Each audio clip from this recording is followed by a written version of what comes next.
Esta noche nos acompaña el maestro César Alberto González Holguín. Él es presidente del 23 Consejo Distrital del Instituto Nacional Electoral aquí en la Ciudad de México. Con él platicaremos sobre la elección de los 60 diputados a la Asamblea Constituyente. Maestro, bienvenido, gracias por acompañarnos. A tus órdenes, Alejandro, un placer. Al contrario, el placer es nuestro, maestro. Y más allá de esto, de este número de 60 diputados, 60 asambleístas constituyentes, ¿qué elegimos ese día? ¿Qué implica esa elección? Pues implica nada más y nada menos que estamos viendo cómo el voto se transforma en representación, y esa representación será para elegir precisamente a los 60 diputados, de 100 diputados que serán los redactores de la Constitución de la Ciudad de México. Una Constitución es, como todos sabemos, la norma suprema de la entidad, y de ella derivarán todas las leyes secundarias que tendrán que estar en armonía con la propia Constitución. En ella se tutelarán todos los derechos humanos que tenemos y también se organizará el gobierno de la propia ciudad.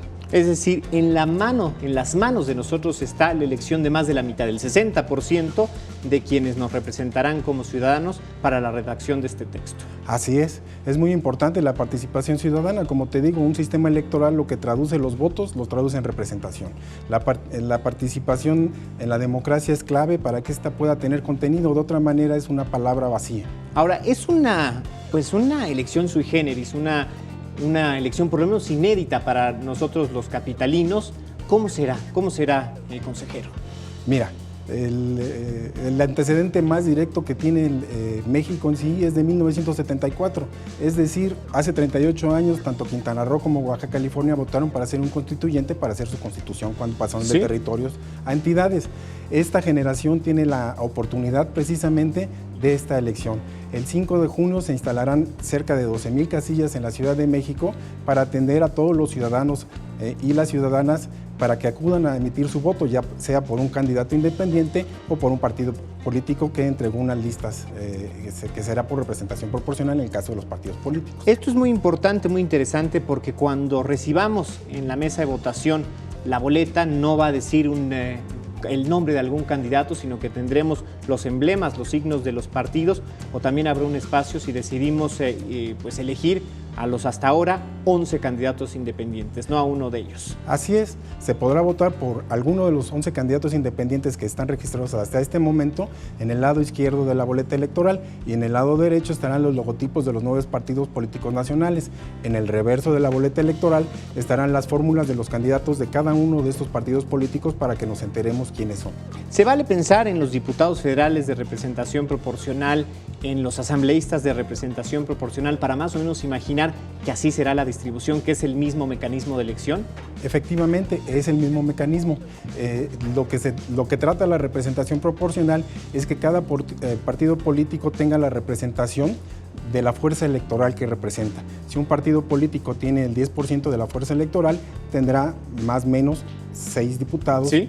En la Asamblea Constituyente. Efectivamente, entonces así se conformará estos 60 asambleístas junto con los 40 que serán electos por el Congreso, por el presidente de la República y por el jefe de gobierno. ¿Cuándo entrarán en funciones? Entrarán en funciones ya el 15 de septiembre y las sesiones que ellos realizarán como constituyentes serán en la casona de Jicotenca, en lo que era la antigua Cámara de Senadores. Tienen como fecha límite para hacer la Constitución el 31 de enero del 2017. Y cuando este proceso termine, es decir, cuando el documento esté terminado, cuando se entregue y después su promulgación, su respectiva promulgación, terminarán sus funciones. Así es. Para lo que elegimos este Congreso Constituyente es precisamente para que fabriquen, produzcan la Constitución, y es su única actividad. Una vez terminado este proceso, ellos se retiran. Como tú sabes, ellos tienen el carácter de constituyentes honorífico, no van a recibir ninguna remuneración por participar en este Congreso. Desde luego. ¿Cómo convencer a los ciudadanos, consejero, para que el próximo domingo 5 de junio acudan a las urnas y participen en este ejercicio? Pues pensar que una Constitución es una cosa muy seria. En ella están los derechos fundamentales que nosotros tenemos, y también están las obligaciones. Estarán la forma como se organiza el gobierno, las facultades que tiene tanto la jefatura de gobierno, el Congreso local que se va a transformar y los Tribunales Superiores de Justicia del Distrito Federal, así como los órganos autónomos. Es importantísimo nuestra participación porque la participación se tiene que ver reflejado en la Constitución que queremos.